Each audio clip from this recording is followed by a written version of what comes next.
so welcome back. So in July 2021, HMD Global introduced the XR20. Now this is the beginning of a new rugged series of devices.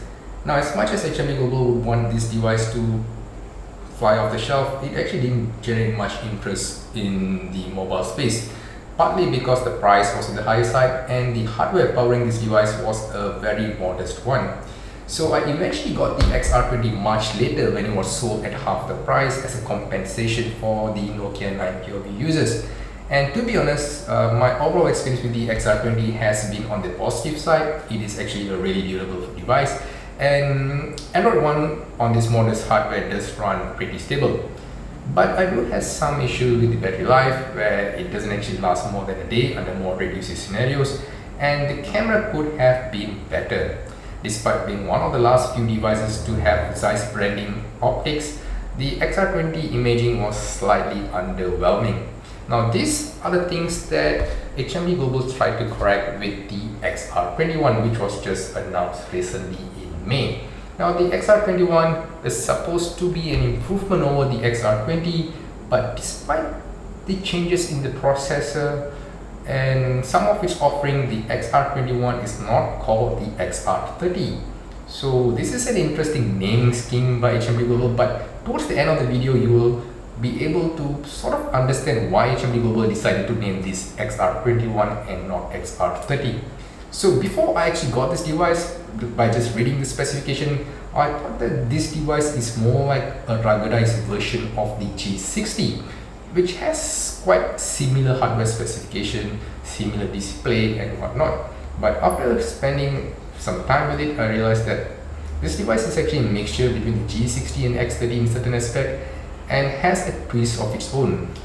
So before we get into that, I'll share a bit about the XR21 itself. So the XR21 is not a cheap device, it is still indeed a pricey one, although with a much better hardware.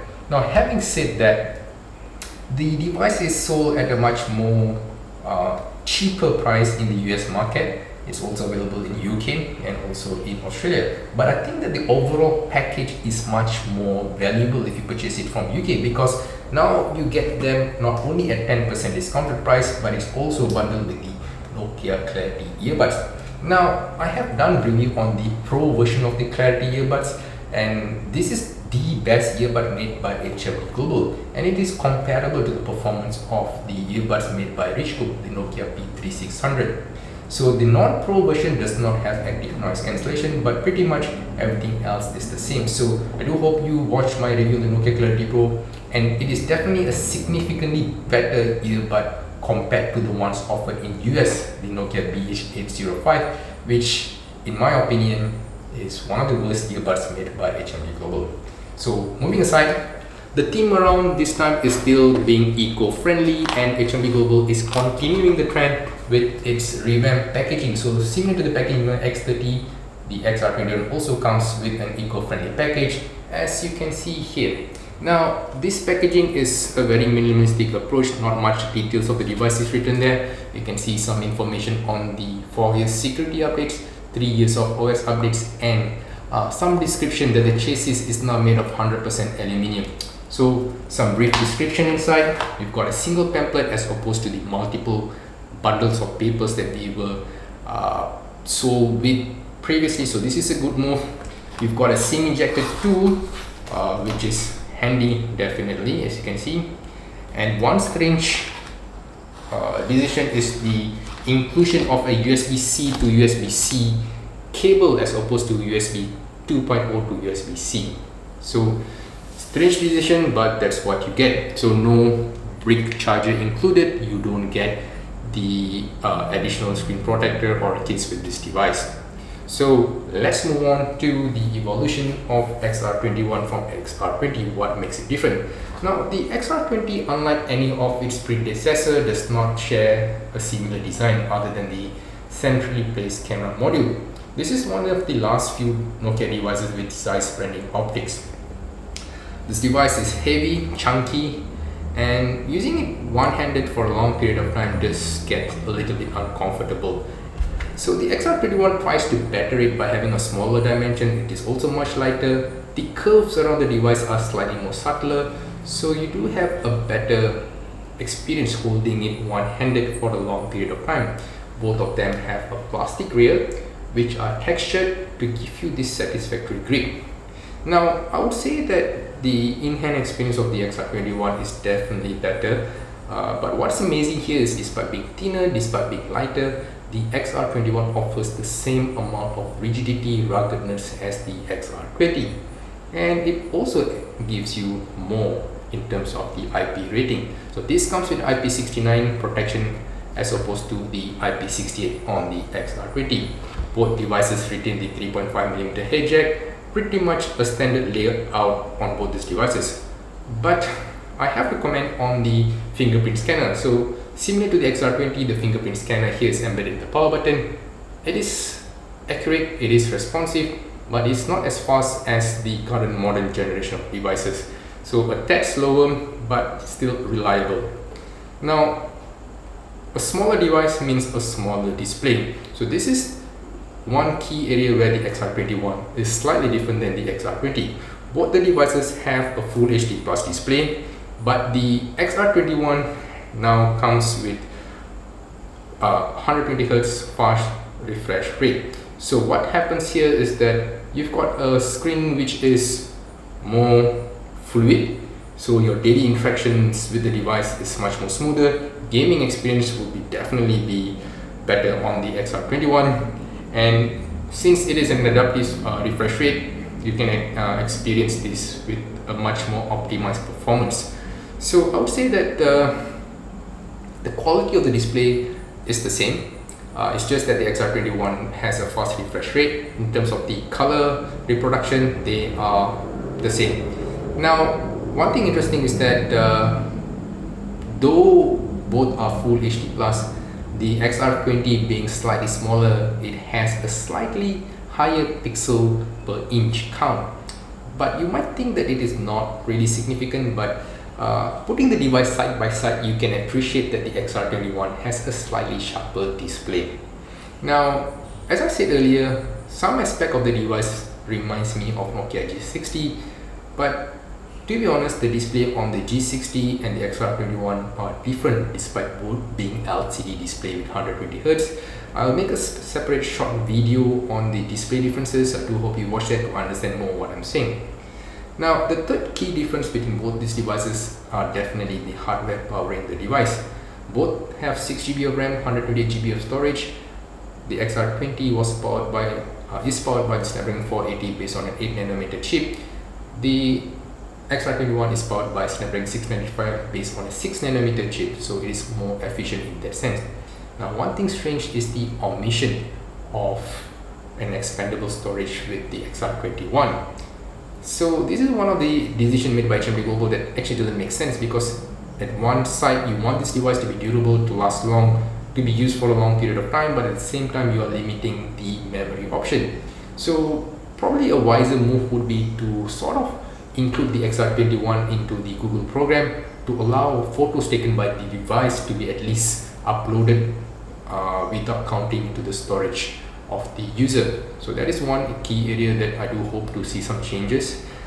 Now, this brings us to the battery life. Now, as I've said earlier, the XR20 does have a smooth performance despite being on Snapdragon 480. Now, I believe this is being done at the expense of the processor being maxed out. So what happens is the processor, the Snapdragon 480 on the XR20 is being maxed out to run at its full speed, thereby taking a toll on its battery life. So this is where it's going to be different with the Snapdragon 695, a more potent processor which does not need to be running at full speed to give you a smooth experience, thereby having a better battery life. So this is based on my observation, my usage with the X30 and G60, where the battery life is significantly improved, significantly better for the same user scenarios. So despite that, the XR20 lacks a wireless charging capability as opposed to the XR20. So this is one omission which might not be a deal breaker, but why go back when you've introduced a feature before? So wireless charging might not be a deal breaker, but at this price point you might want to give an option of having a wireless charging so that people find it more interesting perhaps. But HMD is compensating it by giving it a slightly larger battery at 4800 mAh compared to a 4600 on the XR20. And you also have a faster charging speed at 33 watts as opposed to 18 on the XR20. Now, the final major difference here would be the imaging capability.